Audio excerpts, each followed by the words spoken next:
yes. All right.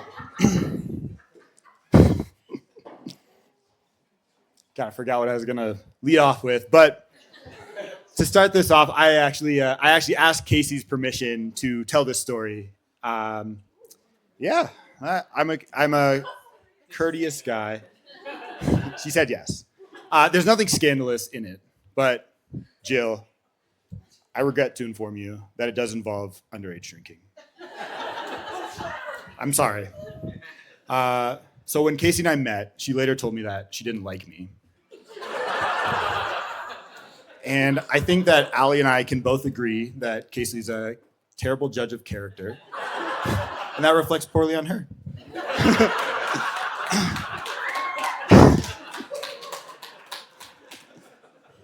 So Casey was having a party in her dorm room freshman year, and I allegedly drank some of her tequila.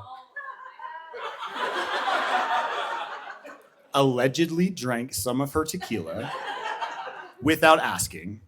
And as Gabe well knows, that's a big no-no for Casey. And she's held a grudge ever since. And I don't know exactly how or when over the years I worked my way into her heart, and she was able to forgive, but definitely not forget this egregious act. But by senior year, she lived across the street from me, and I would frequently walk across the road, barefoot, unannounced, because cell phones weren't really a thing in 2013, come into her house and jump on her bed, leaving super distinct footprints on her sheets, which she loved. Until one time I went over to her house, as I often did, opened the door, and her roommates were having a girls' night, and I was promptly told, Casey's not here. I slowly backed out of the house, which is very sad for me at the time, because Casey's one of my favorite people to be around. She brings out the best of everyone. She's the glue of so many beautiful friendships, and she's so fun to be around. And she has other redeeming qualities too, but that's probably enough about Casey. Now for the man of the hour. And I feel like, oh, you needed more? A rebuttal? Like what? For the man of the hour. And I feel like I want to start by thanking your parents. I had to find you in a sec for raising one of the most sweet, kind, genuine people I've ever had a chance to meet. The sweetest of all the Sylvesters, John.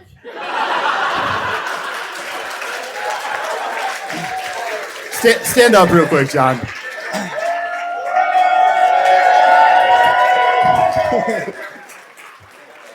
An absolutely breathtaking ceremony.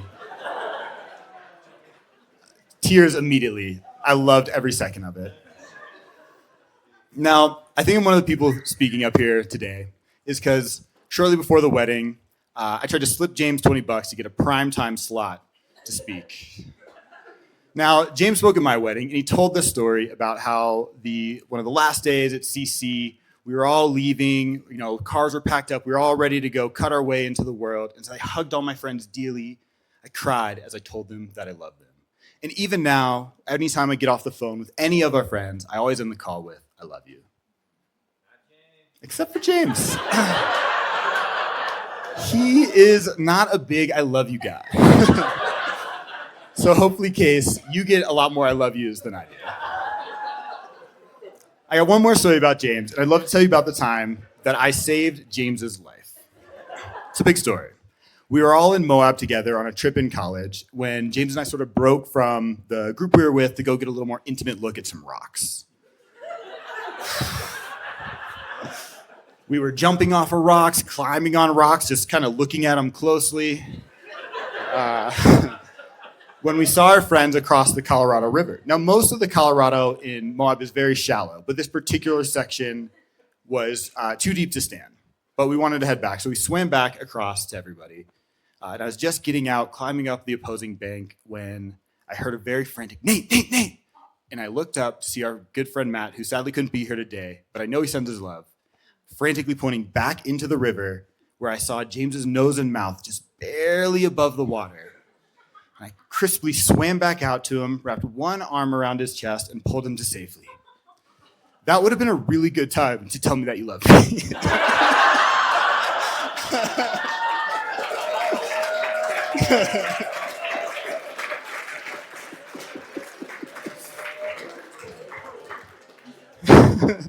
Now, James, in his way, he had a backpack up above his head with one arm that he was trying to swim and needed a little assistance. Casey's a very strong swimmer, so that's good. Now, despite this, James has always been one of my favorite people to go on adventures with. He's constantly finding new routes and places to explore. He rarely gets flustered, except for one time when someone drove his bike into a low-hanging tree branch.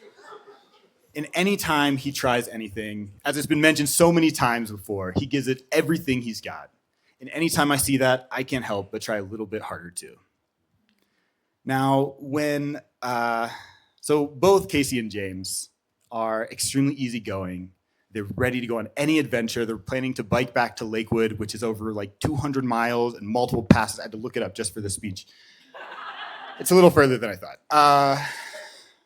But something that I think they do particularly well, and one of the most important traits for a strong marriage, is their ability to communicate with everyone that they know and love, and most importantly, with each other.